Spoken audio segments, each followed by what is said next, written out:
Okay, guys.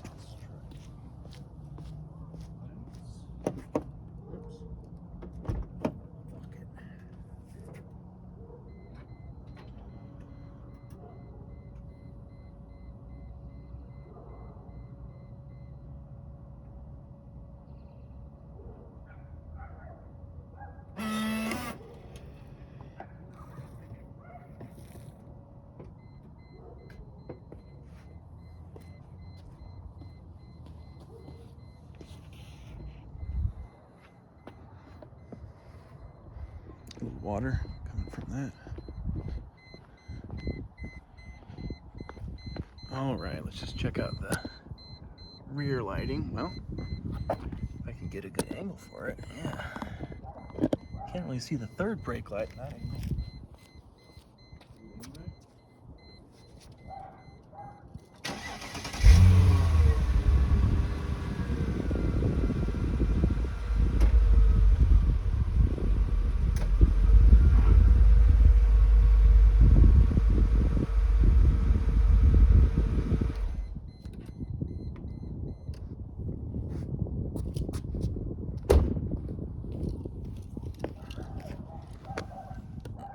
Okay, guys.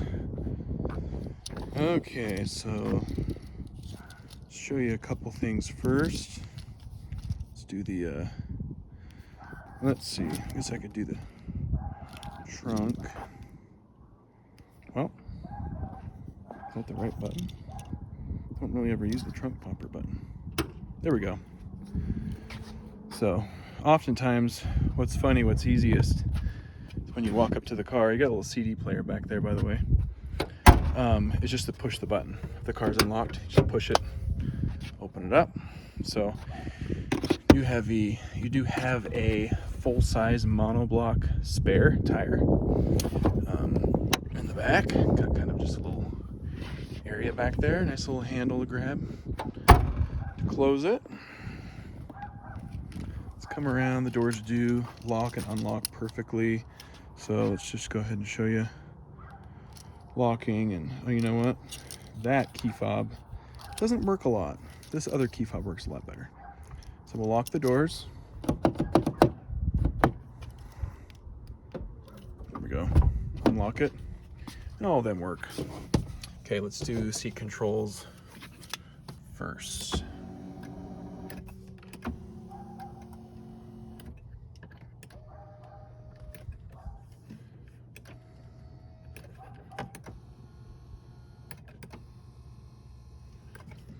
We got this power headrest for the driver doesn't actually work that often. It's kind of one of the flaws. Got a little grease on there from my head. One of the flaws in the car. If you fiddle with it for long enough, it will start to work. We got memory buttons, which I never really use. Let's show you the steering wheel controls. Go in and out. Yep, got the nice E55 floor mats. Let's get in the car. Man, you shut the doors, it's like a bank vault in here. They shut so nicely.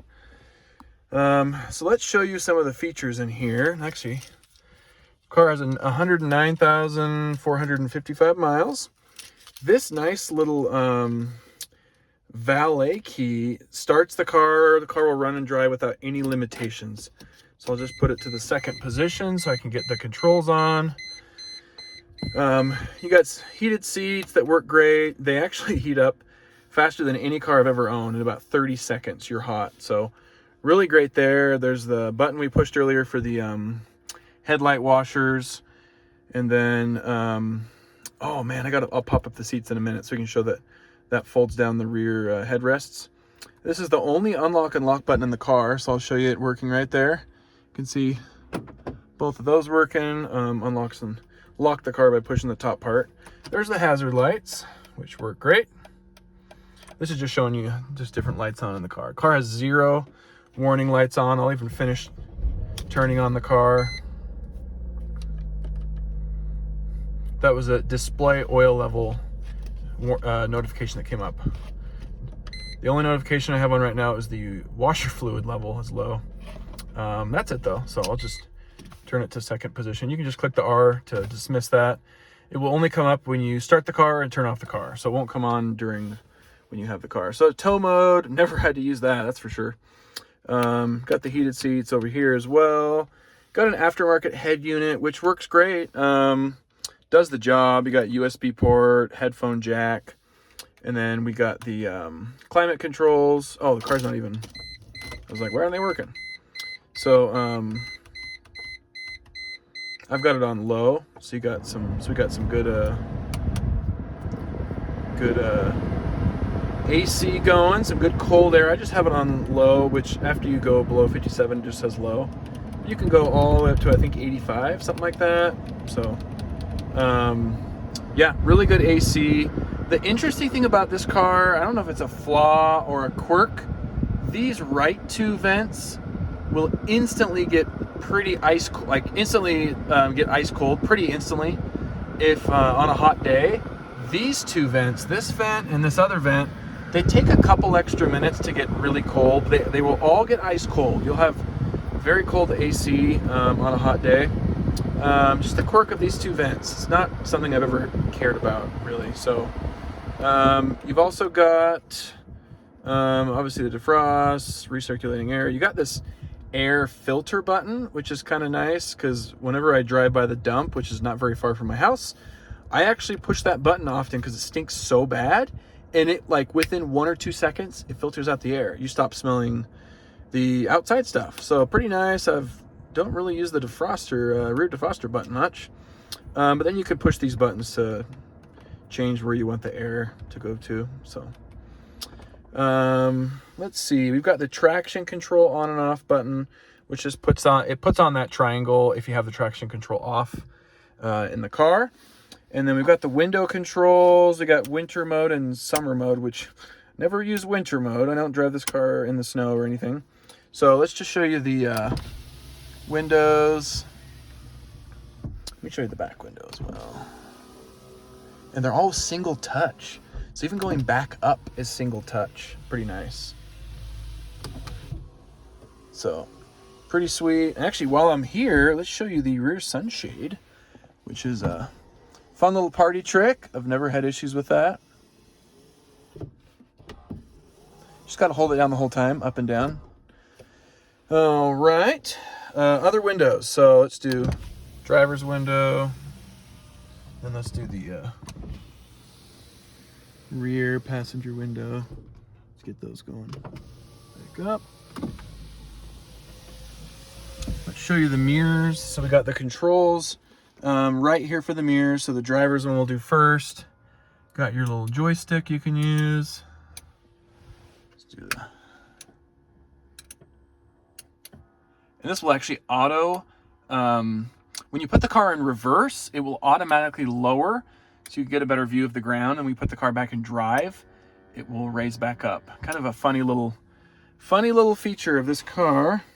This is the trunk popper, and actually we can see it from here if it pops. There it goes. You can just kind of hear it pop open, and it'll stay red as long as the trunk is open. Got a little child lock button here, which I never use. Here in the center console, we got a fun little car phone still here, and I've actually powered it on a couple times. I actually can't remember how to get it on at the moment. I'm not going to sit here and fiddle with it now that I think about it. But yeah, it still turns on. Obviously, you can't make phone calls. Then you have this small lever to get the cell phone portion open. Then you got the big lever, which brings you to the main part of the center console. It's kind of dark, but it's got vents down here, so you can actually, your air, you can get it into the center console. We got the fun little cup holders. This could fit like a Red Bull or something, a skinny can, but not like a really big drink. This is actually stronger than you think. I've had that hold some pretty heavy drinks. You got like a cigarette lighter over there, which you would obviously never use. I guess it's kind of an ashtray. But then I put my phone in there often. And then let's see. Actually, well, this cubby I never ever use. It's just kind of a janky little thing. It's got every well, not every, a lot of E55 owners have talked about the fact that this cubby gets all white and kind of crusty. It's just kind of sticky. And there's just something about the way they made this cubby that it just does not hold up well. So I never use it.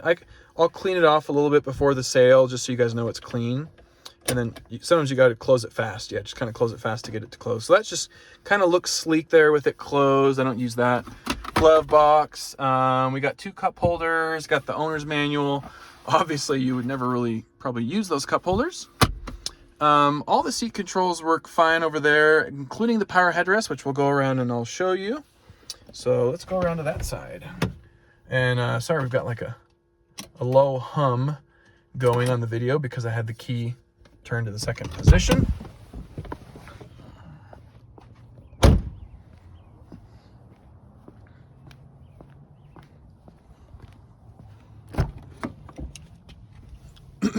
All right, let's start here.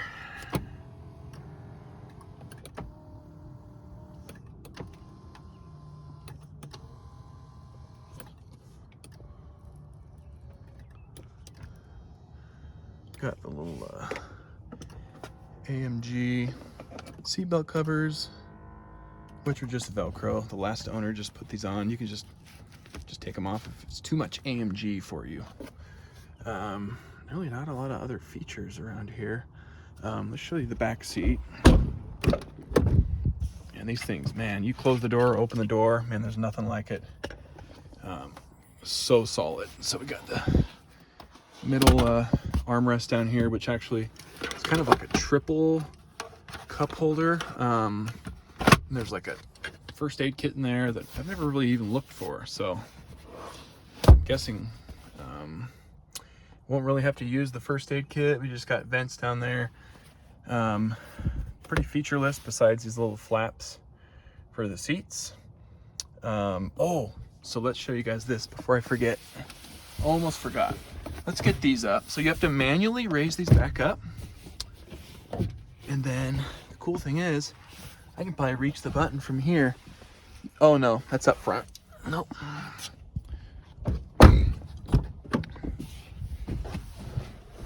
So here's the button right here, right there. So, oh, you know what? I do not have the car in the second position. I was like, whoa, that better still work. There we go. They kind of all do it in a funky order. Okay. Got the service due now notification on. Sometimes when you just start the car, but that's just a regular thing. Every 10,000 miles it just comes on. But the car is fully serviced. I don't believe there's any other features on here to show you guys. So guess that's about it.